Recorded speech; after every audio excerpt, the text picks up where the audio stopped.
The city pulsed with life, a place where glass towers touched the clouds and neon lights painted the streets in colors that never slept. Cars honked in a rhythm that felt like a heartbeat, while merchants shouted across crowded markets, selling goods from hand-woven baskets and metal stalls. Amid the chaos, laughter, cries, and music tangled together, creating a symphony of life both dazzling and overwhelming. Yet beyond this bright, restless city lay the quiet compounds of the outskirts, where mud walls and thatched roofs held secrets of a different world. Within the shade of ancient trees, family shrines whispered wisdom of those who came before. The wind carried voices of ancestors, soft but commanding, reminding all who listened that unseen eyes watched over the living, guiding their paths. In the midst of this bustling city walked Amina, her steps measured, graceful, even as the heat and noise threatened to overwhelm her. She was young, elegant, her belly rounding with the child she carried. Her eyes shone with quiet intelligence, reflecting a mind nurtured in the traditions of her family, tempered with the sharp awareness of the city around her. People glanced her way, some with admiration, others with idle curiosity, but she moved with a poise that seemed to part the crowd. Amina's life had been one of balance. Her father had taught her to honor the old ways, to respect ancestors, to carry herself with dignity, but he had also encouraged her to embrace the world beyond the village. She had learned to navigate both markets and shrines, streets and ceremonies, never fully revealing the depth of the wisdom she carried. Yet she did not know the greatest secret of all, her father's wealth, hidden and vast, waiting to change her life in ways she could not yet imagine. Her husband, Idris, strode through the city with a confidence that turned heads. Handsomely dressed in imported fabrics, he laughed easily, his charm effortless, yet there was a coldness in his eyes. Pride and ambition drove him more than love ever had. He spoke of connections, business ventures, and appearances, caring little for the quiet strength of the woman beside him. To him, status was the currency of life, loyalty a convenience, and morality a burden. Near Idris, the mistress, Saad, moved with a grace that seemed rehearsed, every gesture calculated. Glamorous in her clothes and dazzling in her smile, she was the city's temptation made flesh, a symbol of the pressures that whispered to men of influence, upgrade, flaunt, seize what shines. Where Amina embodied patience, wisdom, and rootedness, Saad represented immediacy, desire, and status. The tension between them was a quiet storm, unspoken yet powerful, hinting at the trials the city would soon force upon hearts that clung too tightly to appearances. Even as the sun dipped behind the skyline, casting long shadows across streets and alleys, the city seemed to breathe around them, alive and indifferent. Somewhere in the wind, the ancestors watched, their whispers threading through the neon glare and the dusty compounds alike. The balance of tradition and ambition, of loyalty and temptation, was set. And though no one yet knew it, the coming days would test every heart and reveal the truth hidden beneath pride and glitter. The day had begun quietly, yet the air felt heavy with a weight that no one in the city could see. The father, Al-Yamid, had passed without fanfare, leaving his breathless staff and family to whisper their grief in hushed tones. His death was simple, almost unassuming, but in the stillness of the house, a hidden world lingered, ledgers, keys, and documents that revealed a fortune known to none but him. Amina sat in the small courtyard, her hands resting on her swelling belly, recalling the evenings when her father's voice had guided her through the lessons of life. "Wealth is not in gold alone, my child," he would say, "but in the courage to act rightly and the patience to wait for the right moment." She could almost hear the cadence of his words now, like wind through the old mango trees. Even in his silence, he watched, protecting her in ways the world could not yet see. Inside the grand hall, the loyal maid, Mama Kemi, observed Idris too closely. Her sharp eyes had always missed nothing. She knew the spark of ambition in his gaze, the selfishness that flickered behind his smiles. In the corners of the courtyard, childhood friends whispered to one another about the shifts in fortune they sensed but could not yet name. And from the village, the elders spoke in riddles of justice and ancestral eyes that never blinked. "The river carries truth, even if it hides beneath the mud," one had murmured. Idris's mind, however, was elsewhere. He had stumbled upon the outlines of the inheritance, but desire blinded him. "Why wait?" he muttered.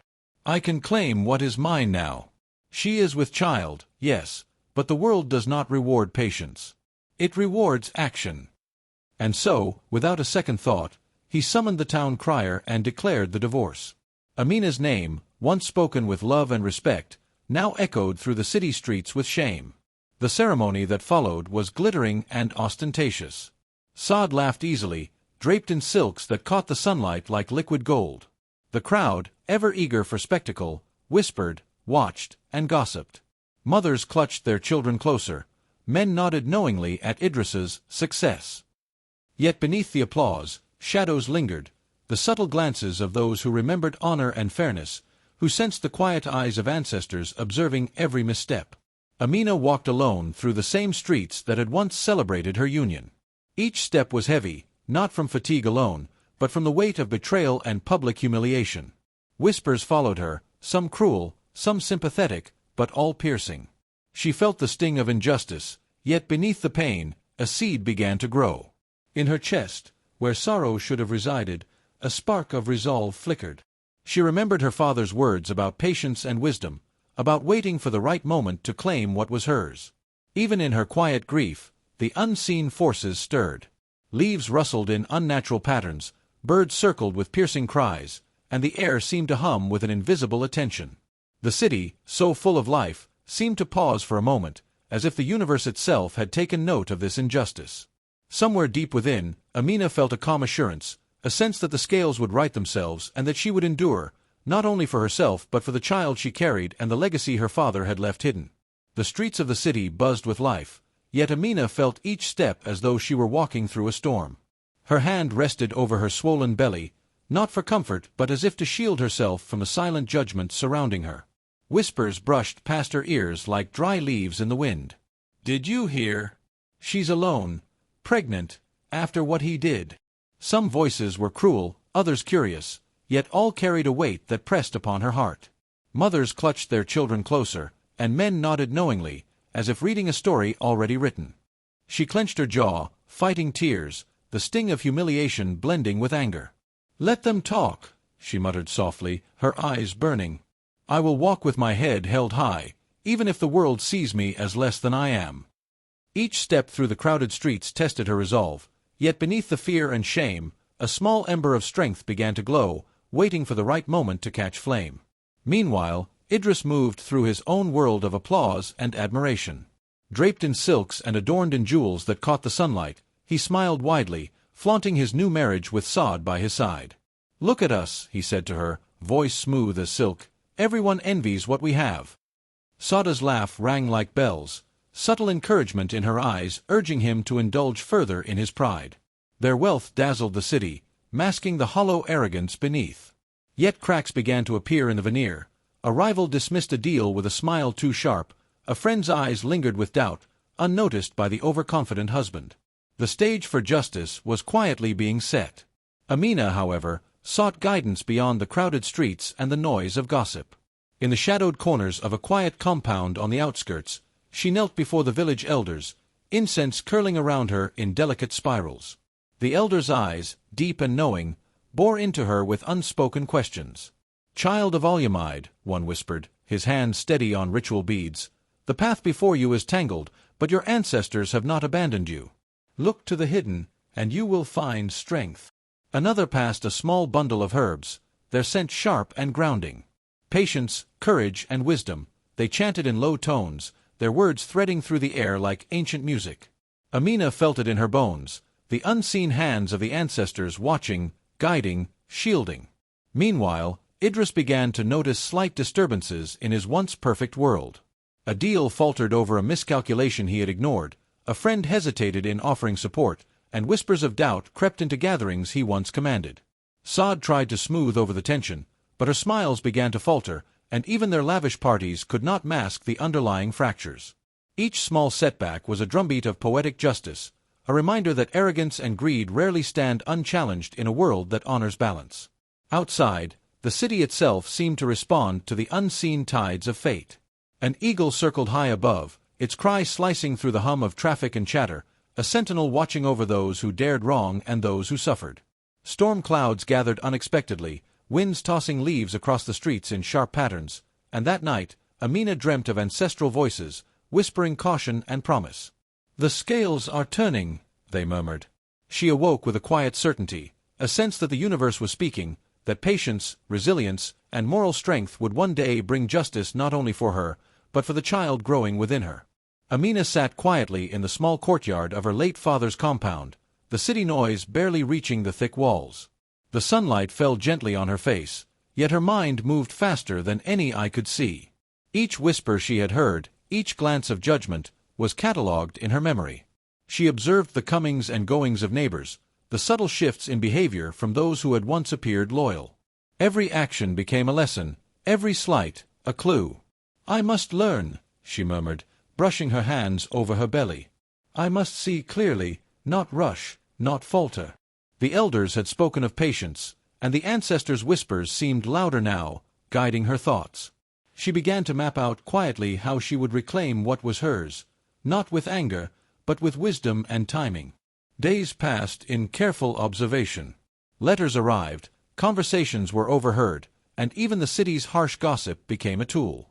Her mind balanced the sharpness of the urban world with the depth of ancestral counsel. She noticed how Idris flaunted his wealth and status, how Sada's laughter could thin into annoyance when control wavered. Each detail fed her strategy, her patience growing stronger with every lesson learned. Then came the tests. A distant relative warned her, "You should accept your fate, he has moved on. The world will not forgive." Even neighbors whispered suggestions to leave quietly, to bow and disappear. Idris sent a messenger one evening, a veiled threat wrapped in polite words, attempting to intimidate her. "Do not stand in the way of what is mine," the message read.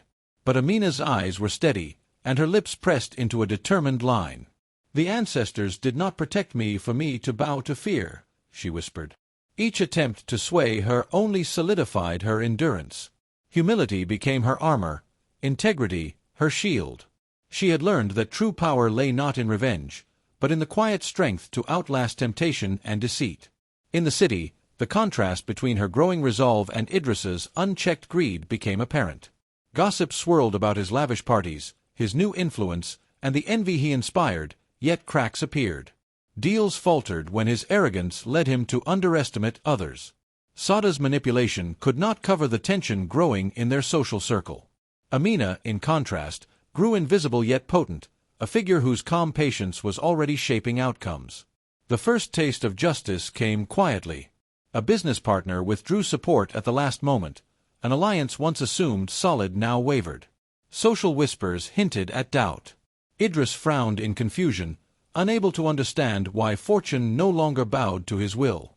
Yet Amina observed, noting each falter without celebrating, knowing the real reckoning was yet to come. By nightfall, she would sit under the old mango tree, holding her belly, letting the cool breeze brush her face. In her chest burned not anger, but a fierce clarity. She was ready. The city's sophistication and the village's wisdom had merged within her, forming a new identity, modern yet grounded, observant yet decisive. "Soon," she said to herself, "the scales will balance. Justice will walk in my steps, and truth will follow my path."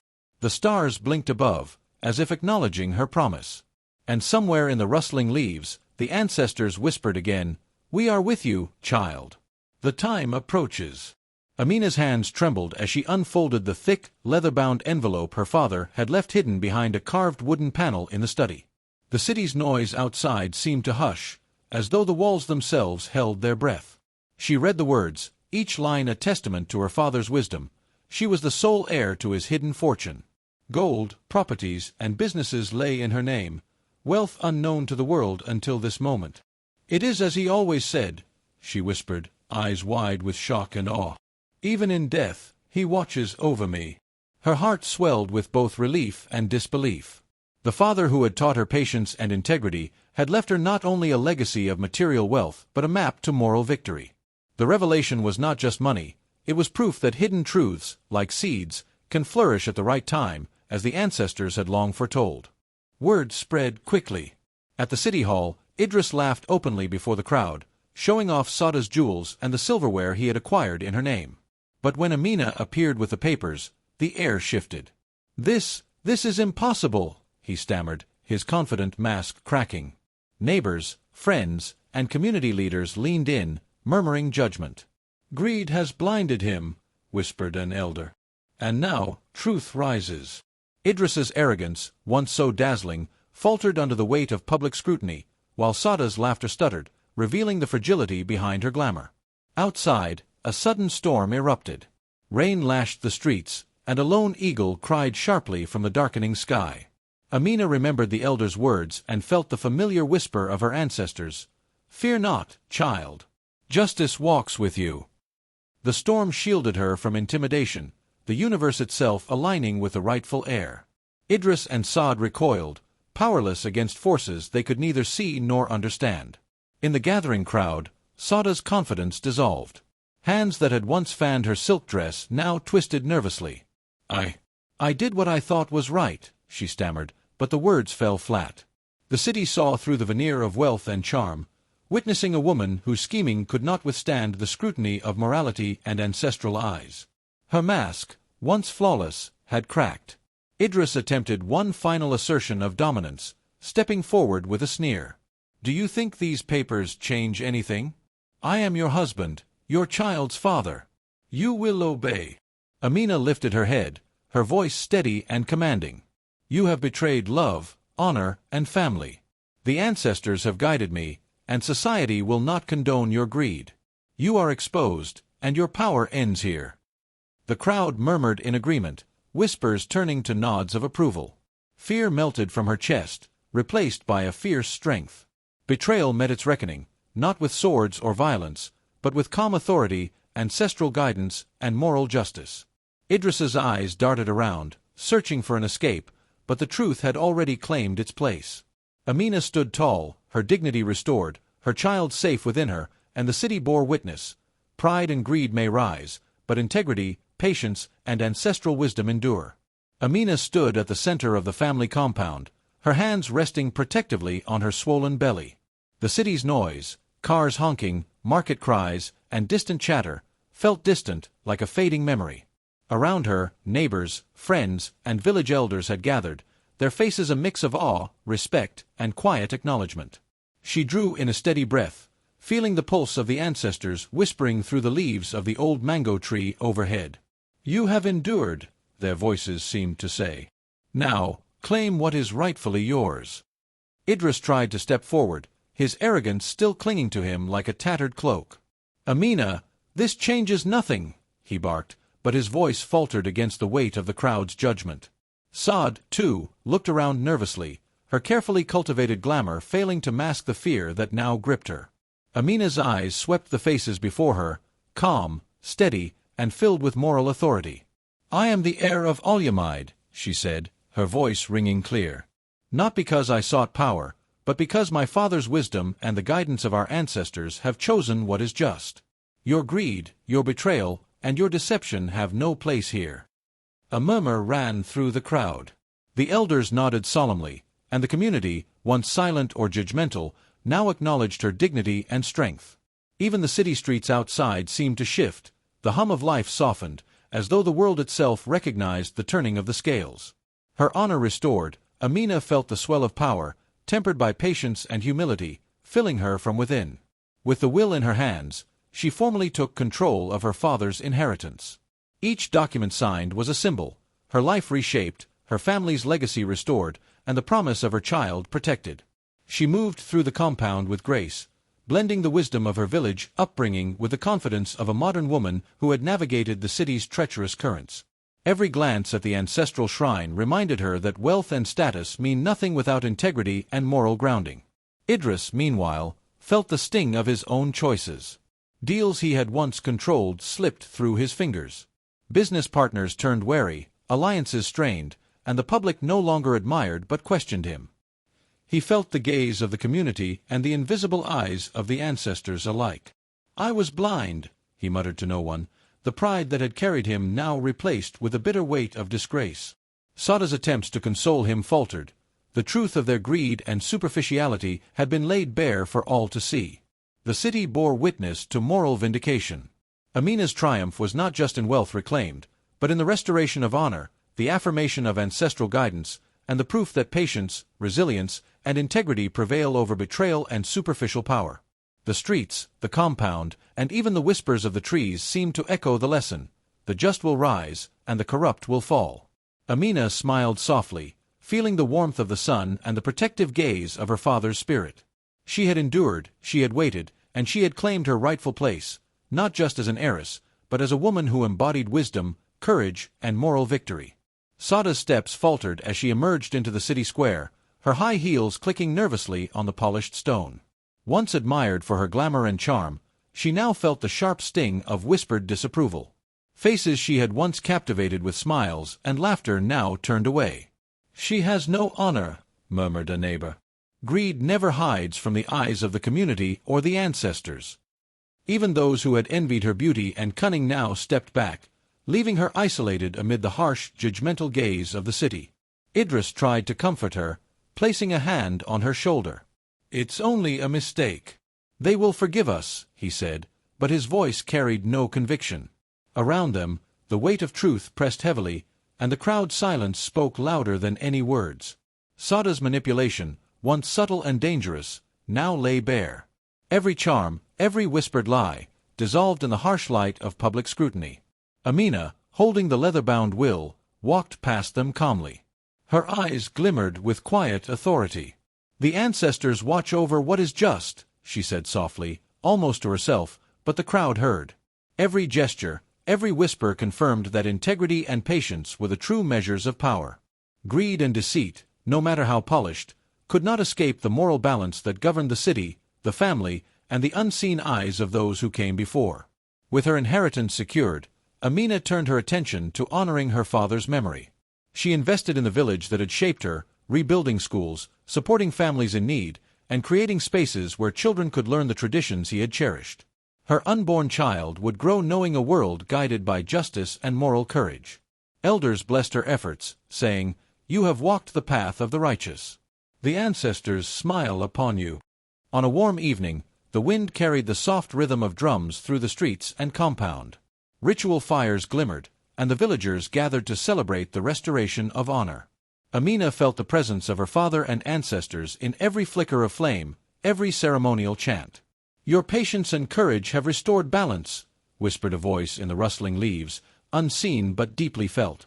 She understood that true justice is not only human but cosmic, woven into the threads of life by ancestral guidance.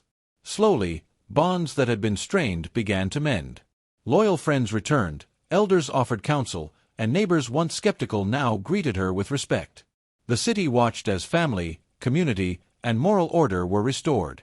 Amina, strong and serene, held her belly and smiled, knowing her child would inherit a legacy of integrity and resilience. The journey of suffering had given birth to wisdom, and her life became a testament to the enduring power of moral courage. Finally, she spoke to herself, quietly reflecting on the lessons of her trials. "Wealth without honor is empty.